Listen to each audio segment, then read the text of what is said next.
Hello friends नमस्कार मु विकास आपनको स्वागत करुछि आउ एक नुआ वीडियो रे। तो फ्रेंड्स आज आमे जानिबा पीएमएसबीवाई योजनार विषय रे बा प्रधानमंत्री सुरक्षा बीमा योजना। एई वीडियो रे आपण मानकु योजना विषय रे बुझाइबी। एई योजना कोन, के नै पारिबे, प्रीमियम केते, केबे केबे एई प्रीमियम कटिबो, केते बीमा राशि मिलिबो, योजनार समय सीमा केते, केमिति चालू बा बंद करिवे, क्लेम करिवार प्रोसेस आउ केउ केउ डॉक्यूमेंट लागि थाए एई वीडियो रे पूरा डिटेल्स जानिबा। ए वीडियो को शेष जाए देखंतु। ता पूर्व चैनल रे नुआ आस्थिले चैनल को सब्सक्राइब कर दियंतु और पाखरे थिबा बेल आइकन को प्रेस करी रखंतु। फଳରେ ଆମ चैनल रे जहां भी अपडेट आसीबो सर्वप्रथमे जानि परिबे। प्रधानमंत्री जीवन ज्योति बीमा योजना विषय रे एहार ऑलरेडी मु वीडियो बनाई दैछि, चैनल रे पडिछि जाई देखि नियंतु। चलंतु एबे जानिबा पीएमएसबीवाई विषय। देखंतु एही योजना कोन। प्रधानमंत्री सुरक्षा बीमा योजना हेउची दुर्घटना बीमा योजना। एही योजना शुभारंभ 2015 मसीह केंद्र सरकार करथिले। किए नहीं पारिबे। देखंतु प्रधानमंत्री सुरक्षा बीमा योजना अधीन रे आपण नेबाकु हेले आपणकु 18 रु 70 वर्ष बयस होइतिबा आवश्यक। बैंक बा पोस्ट ऑफिस रे आपणकर एक सेविंग अकाउंट थिबा आवश्यक। आपणकर आधार कार्ड सहित बैंक अकाउंट लिंक थिबा आवश्यक।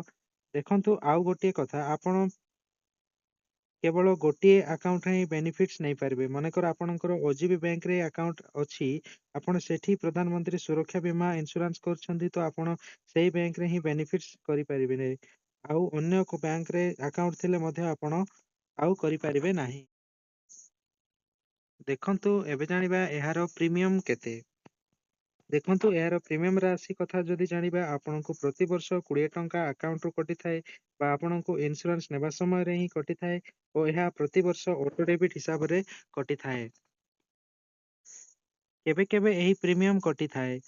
देखंतु एही प्रीमियम राशि आपनको प्रति वर्ष जून 1 तारिख रे एहा कटि थाए। केते बीमा राशि मिलिबो। देखंतु जदि इंश्योरेंस करिथिबा व्यक्तिंकर एक्सीडेंटल डेथ हुए बा संपूर्ण विकलांग हुअंती तेबे आपनको 2 लाख टंका रो सहायता राशि मिली थाए एवं आंशिक अपंगता हुअंती तेबे आपनको 1 लाख टंका रो सहायता राशि मिली थाए।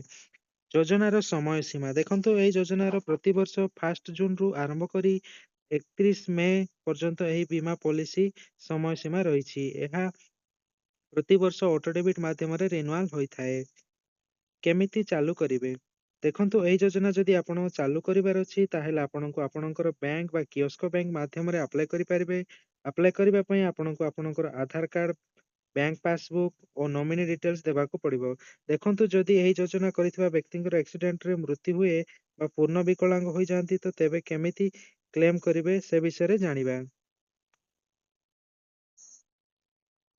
क्लेम प्रोसेस देखंतु प्रधानमंत्री सुरक्षा बीमा योजना रे क्लेम प्रोसेस विषय रे जानिबा। जदि पीएमएसबीवाई करिथिबा व्यक्तिंकर एक्सीडेंटल डेथ हुए बा विकलांग हुअंती तेबे से तांकर इंश्योरेंस रे थिबा नॉमिनी ही एही क्लेम करि पारि थाए एवं एही क्लेम पई आपनको आपनको बैंक जिबाक पड़िबो एवं सेही बैंक रो क्लेम फॉर्म नेबे एवं सेही फॉर्म को भलो भाबरे फिलअप करी सेही ब्रांच रे देबे।